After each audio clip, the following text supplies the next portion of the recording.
পরিবারের একের পর এক বিপদ লেগে থাকে, এ থেকে মুক্তির উপায় কি? মৃত ব্যক্তির ব্যবহার করা জিনিসপত্র, জামা কাপড়, ফোন, এগুলো কি তার পরিবারের সদস্যরা ব্যবহার করতে পারবেন? বাড়িতে এমন পুরাতন কোরআন থাকলে যেটা পড়ার অনুপযোগী, সেটা কি করব? মোজা পায়ে থাকলে অজু করার সময় মাসাহ করলে অজু হবে কি না? এক হুজুর বলেছেন বিড়ি সিগারেট খেলে নাকি 40 দিন ইবাদত হবে না। জন্মবারে চুল নখ কাটলে নাকি অমঙ্গল হয়, এক্ষেত্রে ইসলাম কি বলে?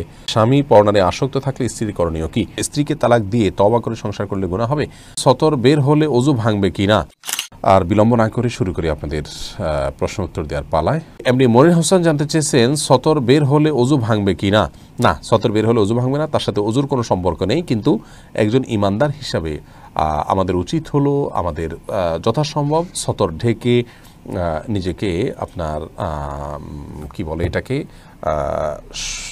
শালীনতার ভিতরে রাখা, শ্লীলতার ভিতরে রাখা এবং ভদ্র মানুষদের মধ্যে থাকা এবং লজ্জাশীলতার ভিতরে থাকা, যার কারণে এটা উচিত না। কিন্তু অজু করতে গিয়ে কেউ যদি হাঁটুর কাপড় উঠে যায়, অজু ভঙ্গ হবে না এবং অনিচ্ছাকৃত হয়ে গেলে এটাকে সরা নেবে, কোনো অসুবিধা নেই।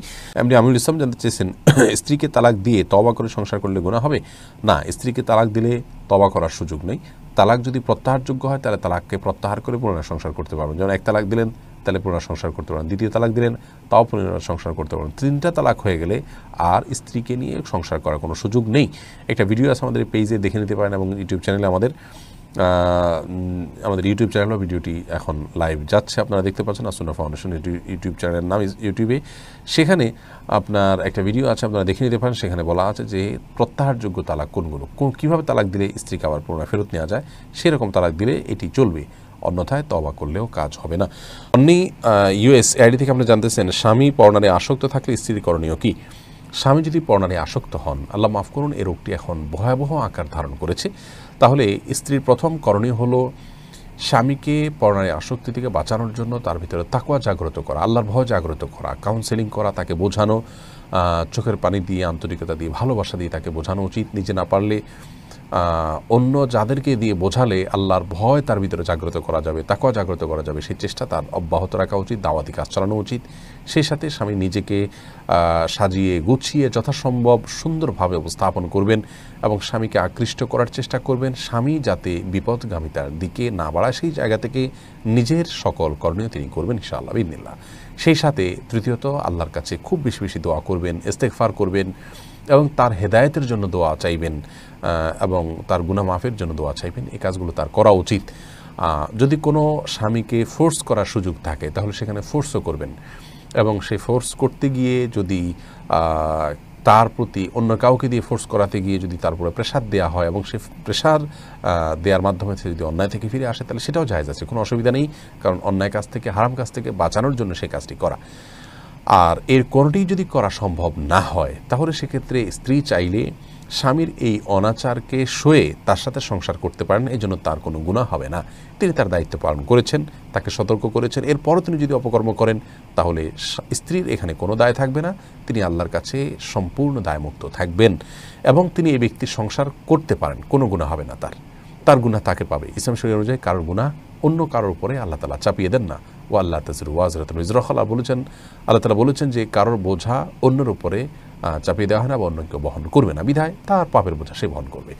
আর যদি এ ধরনের পাপ থেকে আপনার তাকে বিরত না রাখা, তার এ ধরনের পাপে সে লিপ্ত থাকার কারণে স্ত্রী তার সাথে সংসার করতে ইতস্তত বোধ করেন, তার কাছে অস্বস্তি লাগে, তার কাছে খারাপ লাগে, তাহলে সেক্ষেত্রে আপনার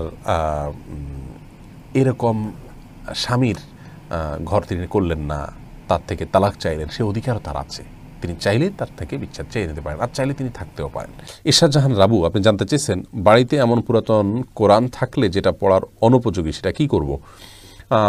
কোরআন যদি পড়ার অনুপযোগী হয়, সেই কোরআনকে আপনি চাইলে মাটিতে দাফন করে রাখতে পারেন এমন কোনো জায়গা যেখানে কোরআন অসম্মান হবে না। ধরুন কবরস্থানে কোনো একটা জায়গাটা গর্ত করে আপনি পুঁতে রাখলেন, আস্তে আস্তে মাটির সাথে মিশে শেষ হয়ে গেল। আপনি চাইলে সেটাকে পানিতে ফেলে দিতে পারেন, এমন কোনো পানিতে যেখানে কোরআনের সরাসরি অসম্মান হওয়ার সম্ভাবনা কম থাকে। ধরুন ময়লা পানিতে ফেললেন না, ড্রেনে ফেললেন না, নদীতে ফেলে দিলেন, এরকম করতে পারেন। আর কোরআন যদি ব্যবহার অনুপযোগী, সেটাকে পুড়িয়ে ফেলারও সুযোগ আছে। এখন পুড়িয়ে ফেলাটা আমাদের দেশে একটু জটিল, কারণ আমাদের দেশে মানুষ কোরআন সাধারণত কোনো কিছুর প্রতি বিতৃষ্ণ হলে রিয়্যাক্ট করে কোরআন পড়ে থাকে। তো সেই জায়গা থেকে পুড়ে ফেললে আপনার পুড়ে ফেলাটা আমাদের সামাজিকভাবে পুড়ে ফেলাটা মানে হলো তার প্রতি বিতৃষ্ণ ভাব প্রকাশ করা, ক্ষোভের প্রকাশ করা। সেই জায়গা থেকে এটা না করা উচিত, কারণ কেউ সেখান থেকে ভুল বুঝতে পারেন।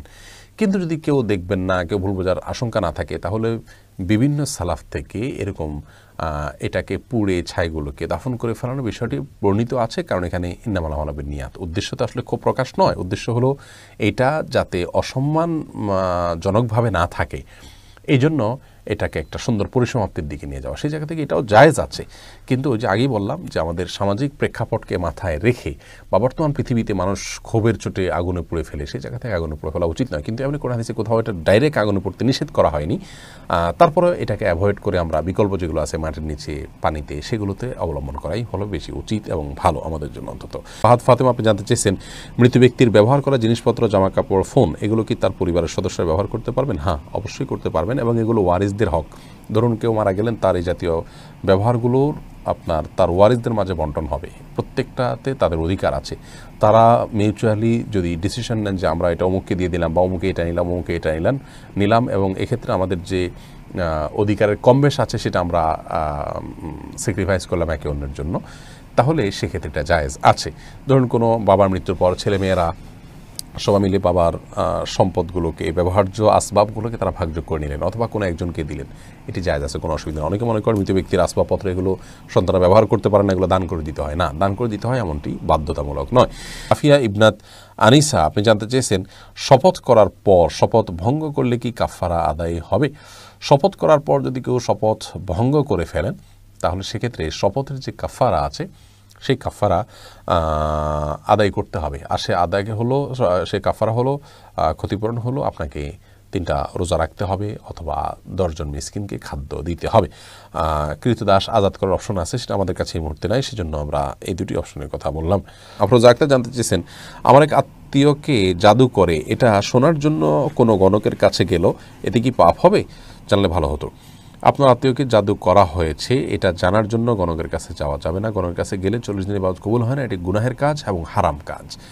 বরং জাদু করা হয়েছে এরকম যদি আপনাদের সন্দেহ হয়, তাহলে যারা ঝাড়ফুঁক করে থাকেন, জাদু ট্রিটমেন্ট করে থাকেন কোরআন হাদিসের আলোকে, সেই মানুষদের কাছে আপনারা গেলে তারা আপনাকে বলে দিবে যে আপনার কি করা উচিত এবং কি করা উচিত নয়, সমাধানের পথ কি হবে। আফনান করিম শর্মি, আপনি জানতে চেয়েছেন মেয়েদের লাশ কে বহন করতে পারবে?